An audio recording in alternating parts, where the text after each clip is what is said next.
Hi everybody, it's Lasha from L&L Soul Sisters for now.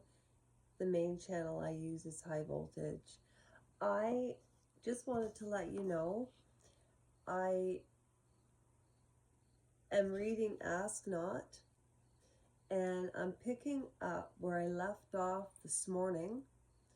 And I put up a video this morning and it hasn't been well received, so any feedback that you have, I'd be delighted to hear. Okay, so the lady I really want to get to, and it's so close. I hope I can finish Mimi tonight.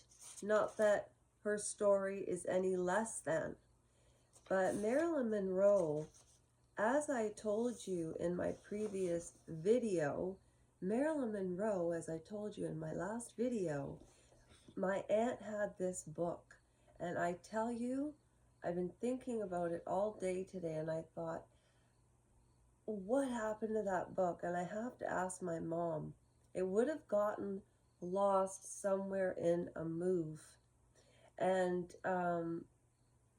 it's just so disappointing because, as I shared, I used to look at the photographs when I was 5 and 6, and I didn't quite know what I was looking at, but she was like a work of art. At any rate, so we started off with Carolyn Bessette and JFK Jr. and Jackie Bouvier, and I did introduce you to my Instagram and Facebook accounts, and I did read the whole thing of Jackie Bouvier in the park, and I'll be able to upload that in a week. It might be a little too late, but you know what I've noticed?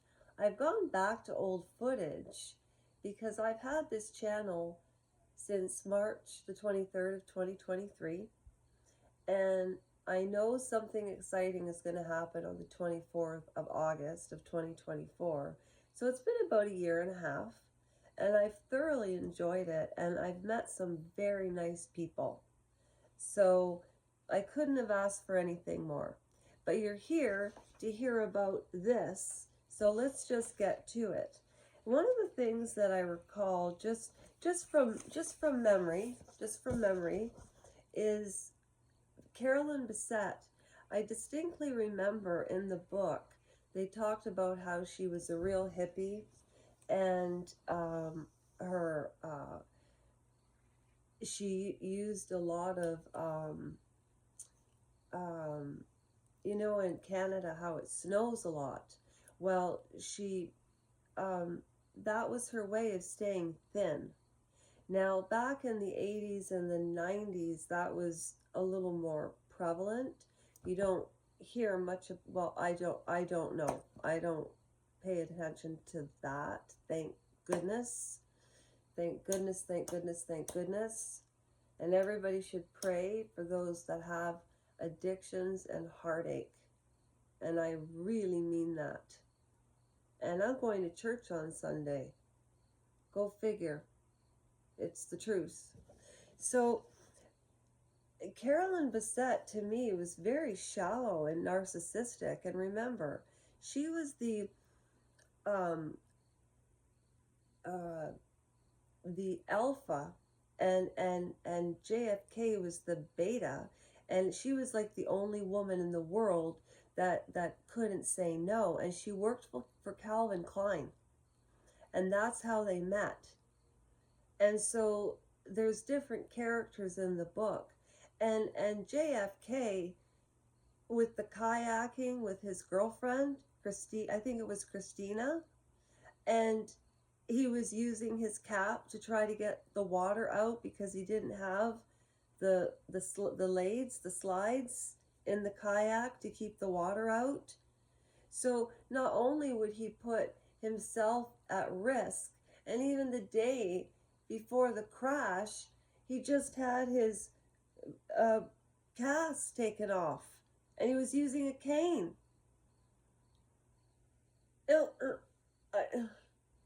What do you do if you're a woman in that situation with that kind of like a Kennedy machine? And the media kept this under wraps for so long. And I remember watching more, just a minute, I need to get one of my participants that I participate as well on YouTube. He said, "You're the only person I know that's trying to gain weight." So, yeah, I'm like a little baby. I'm drinking my milk. I've got arrested development. What can I say? Mm. But it's true. And these are Maureen Callahan's words. And it's true, the way she thinks as a writer. You know, sometimes people express themselves through dancing. Like my husband used to always call it the fairy dance. But my husband's in Vancouver, so he hasn't come up to Ontario to get me, so I don't know. But anyways, it's not funny at all. But I'm just trying, remembering back to those characters, and like Maureen Callahan said about JFK Jr., you would see these pictures of him with his shirt off, in Central Park in New York, playing football, looking like this Greek chiseled god. And Carolyn Bessette used to be, had a nice full face. And you don't want to have a skinny face when you get into your 50s or any time. Having a chubby face is the best thing you could have in the world, It's the best thing you could have in the world. I all want you to go watch Grey Gardens, please, because I am going to talk about it.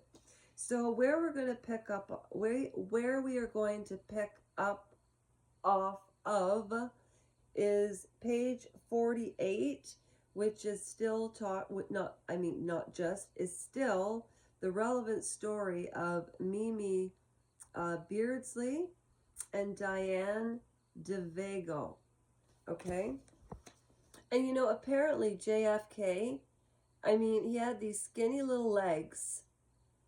He was a very, very sickly boy. Now remember that. And so was Jackie. They came from broken homes. And like I said, they trauma bonded.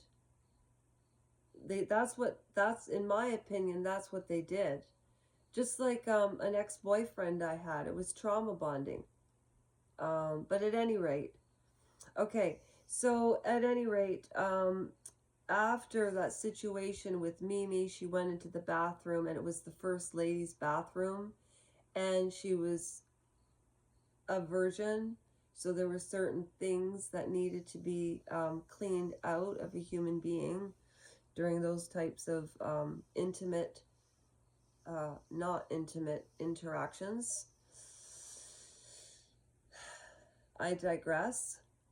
Would you like to come for a lunchtime swim? It was Monday at the White House, the Monday after a long weekend. Mimi had spent alone, so anxious that she saw no one, obsessing over what, if anything, was going to happen next. Could you imagine the humiliation and the shame that somebody in the 60s? I know people say, a lot of young people think that because people are in their 50s, that just because they didn't live through it, they know about it. And that really bothers me.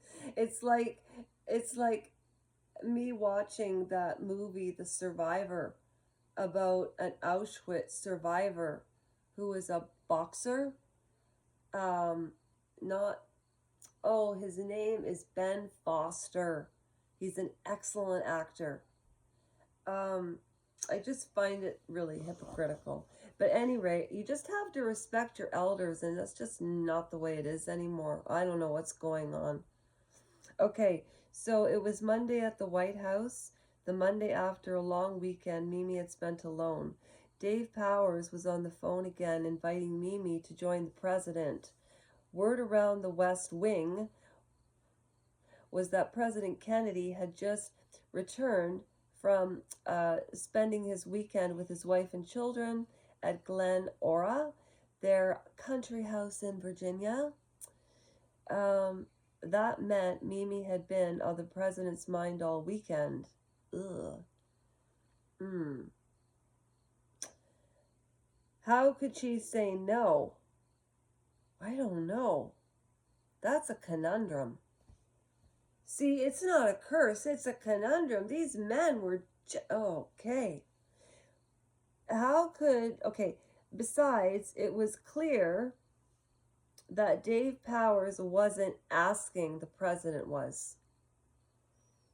An intern could not refuse the president.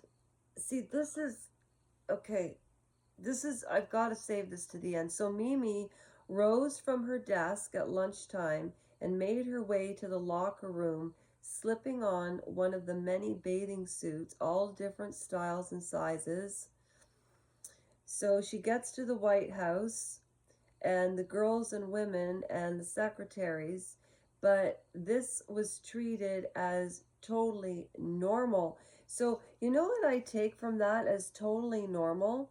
There were not words back then for people like Keith Raniere and other cult type men that had, I have no idea what anybody saw in Keith Raniere. I just, the first time I saw him with the guy from Green Gables doing his buyers sell thing, the guy from Nexium, he was so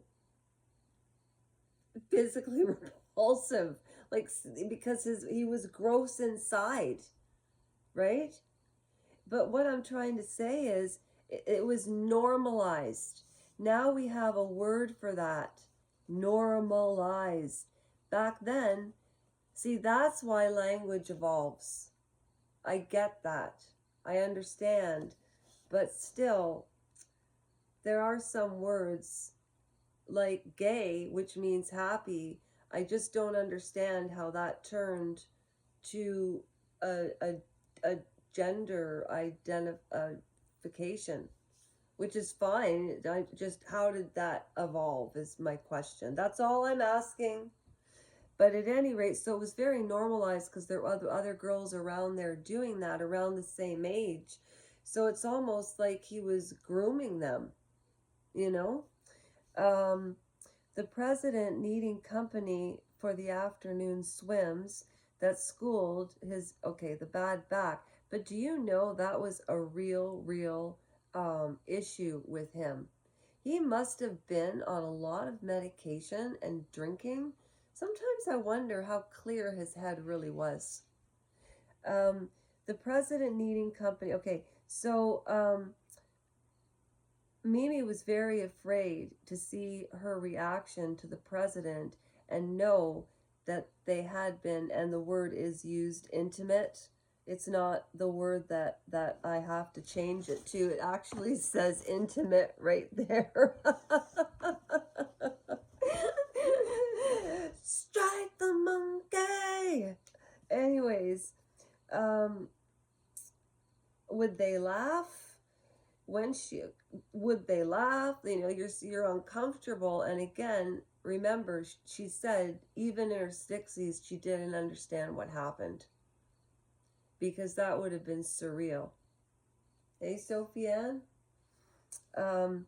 When she arrived, the president was floating on his back, barely acknowledging Mimi. Two female White House staffers were splashing away. Apparently they were regulars. Dave Powers was there too. Mimi stepped into the pool and made her way toward the group. She hoped her face betrayed nothing. After a few moments, the president turned toward her. Did you have a nice weekend, Mimi? He asked. Was he kidding? How are you enjoying your job? Really, what would be going through her head? Mimi did not understand. Was he being distant to throw off suspicion? Or was Friday night a fluke, a one-off, something the president regretted? Or worse, had Mimi been so bad, so frigid and immature that the president had no desire to have well, it doesn't say that, but intimacy with her again. Okay, I understand why she didn't understand what happened. That's rejection at your first time is the worst thing in the world. No, it is. Who would even believe her? Later, around 5:30, the phone rang. Once again, Dave came in to get Mimi, took her upstairs. This time it was just two of them waiting for the president, a picture of cold daiquiri again. Clearly the First Lady wasn't home. Jackie Kennedy would never abide cheese puffs. Cheese puffs? A few minutes later, the president entered. Idle chit-chat with Dave, blah, blah, blah, blah, blah. That's what it says, blah, blah, blah, blah, blah, laugh, laugh, laugh, laugh, laugh. Dave got up to leave. Stay for supper, Mimi, the president said, and have another daiquiri. The second counter would set the tone for their relationship.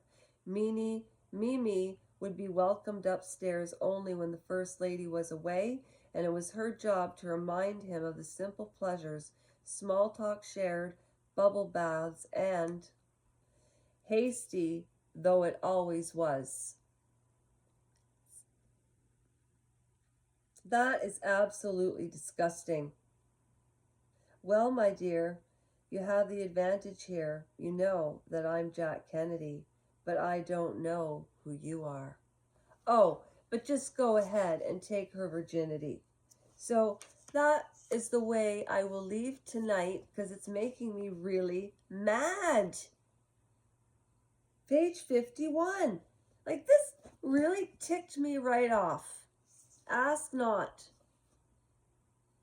The Girls, Part 2. Marilyn Monroe's only 5 pages away. And I've got a lot to say. Now, there was a participant who asked me that they really wanted me to read my story about the lady with the little dog. To be honest with you, it's been a very painful thing to go back and write. But I'll tell you the story at some point. But it says, I wrote down today because I'm really starting to keep an agenda and keep track of the date, what I'm doing, because you know what? Time goes by so fast that there's just not a minute to waste. And I learned that. And Melody Moon, don't laugh. This is supposed to be the wheelchair with my leg straight up, right? And Sophie was always attached, okay, to the wheelchair, and she's been sleeping with me for 7 years. Oh, I just wanted you to know that I did try to set up some nice ambiance. I really did. Thank you so much for joining me tonight.